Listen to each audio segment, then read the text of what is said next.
नमस्कार दोस्तों, मेरा नाम है अंकुर और आप देख रहे हैं कहानी अभी बाकी है।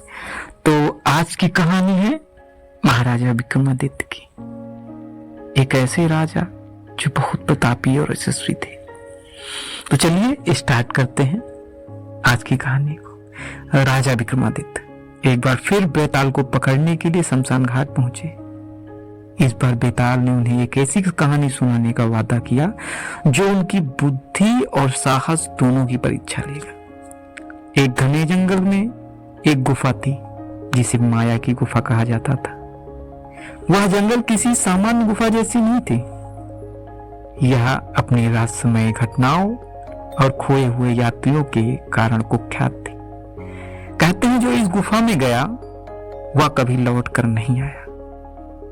गांव में एक साहसी योद्धा जिसका नाम अरूण था, वह गुफा के रहस्य को सुलझाने का संकल्प लिया और वह अपनी तलवार और कुछ मसालों के साथ गुफा में प्रवेश कर गया।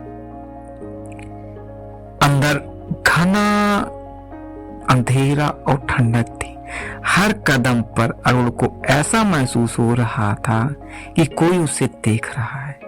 जैसे ही गुफा के गहराई में गया, उससे एक रहस्यमय आवाज सुनाई दी।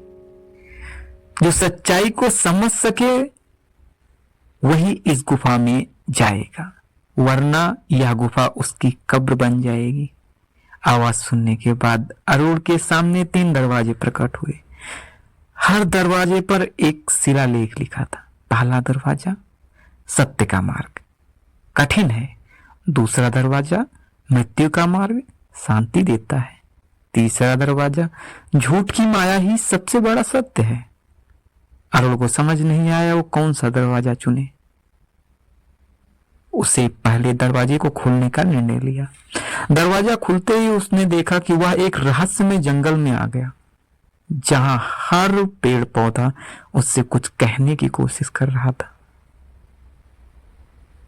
वहां उसे एक बूढ़ा साधु मिला। साधु ने कहा, यह गुफा तुम्हारी बुद्धि की परीक्षा ले रही है। यदि तुम सही सवाल का जवाब दे देते हो तो तुम बच जाओगे, लेकिन एक गलती और तुम हमेशा के लिए इस गुफा का हिस्सा बन जाओगे। साधु ने फिर सवाल पूछा। सवाल ये था, मैं वही हूं जो दिखती नहीं लेकिन सबके जीवन में रहती हूं। मैं हूं तो अंधेरा है, मैं नहीं तो प्रकाश नहीं। बताओ मैं कौन? अरुण ने सोचा। जवाब देने से पहले उसे अपने चारों ओर की चीजों को ध्यान से देखा। उसे महसूस हुआ कि पहली का उत्तर अज्ञानता है। उसने साधु को उत्तर दिया। साधु मुस्कुराया और उसे दूसरे दरवाजा खोलने का संकेत दिया। दूसरे दरवाजे के पीछे एक सुनहरी झील थी, लेकिन झील के पानी में अजीब सी हलचल थी। अरुण ने झील के पास जाकर देखा तो उसे उसकी परछाई नहीं दिख रही थी। तभी झील से एक सुंदर महिला प्रकट हुई। उसने कहा, मैं इस गुफा की संरक्षक हूं। तुमने पहली परीक्षा पास कर ली है, लेकिन मेरी चुनौती सबसे कठिन है। अगर तुम मुझे सच्चे दिल से जवाब दे सकोगे तो तीसरा दरवाजा खुल जाएगा, अन्यथा तुम्हारी आत्मा इस झील में कैद हो जाएगी। महिला ने अरुण से पूछा, तुम सबसे अधिक किससे डरते हो और क्यों? अरुण ने गहराई से सोचा और जवाब दिया, मुझे केवल अपने फैसलों से डर लगता है, क्योंकि ना केवल वो मुझे बल्कि दूसरों को प्रभावित कर सकते हैं।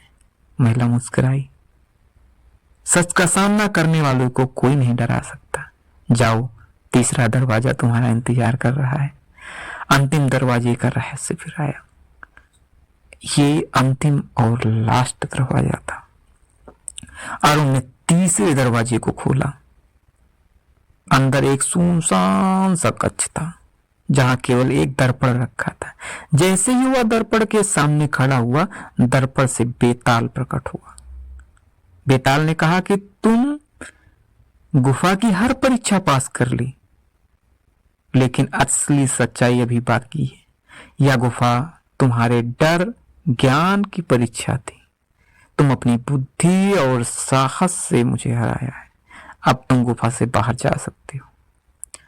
अरुण ने जैसे ही दर्पण को छुआ, उसने अपने आप को गुफा के बाहर पाया। गुफा का रहस्य सुलझ चुका था, लेकिन वह जानता था कि यह केवल उसकी बुद्धि और साहस की वजह से हुआ। फिर विक्रम ने सवाल पूछा। कहानी सुनाने के बाद में बेताल ने राजा विक्रमादित्य से पूछा, बताओ गुफा की सबसे बड़ी परीक्षा कौन सी थी और क्यों? अगर